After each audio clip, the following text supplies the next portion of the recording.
How to turn off dark mode in Manus AI. Are you guys facing issue to turn off dark mode in Manus AI? If that's so, then this video might help you out. Without further ado, let's dive into the video.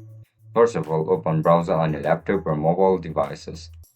Once you open the Chrome, now just simply search for Manus AI website. As soon as you enter the website, log in into your account with your registered email and password.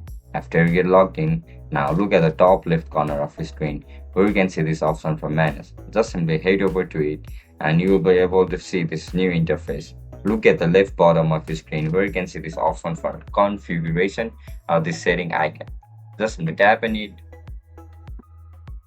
After you click on it, you can see this option for appearance. You are looking to turn off dark mode, right? Just simply select this first option, clear.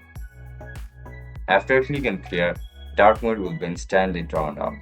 And that's it guys, that's how you're going to turn off dark mode in Manus AI. If you guys found this video helpful, don't forget to like, share and subscribe to our channel. Bye bye.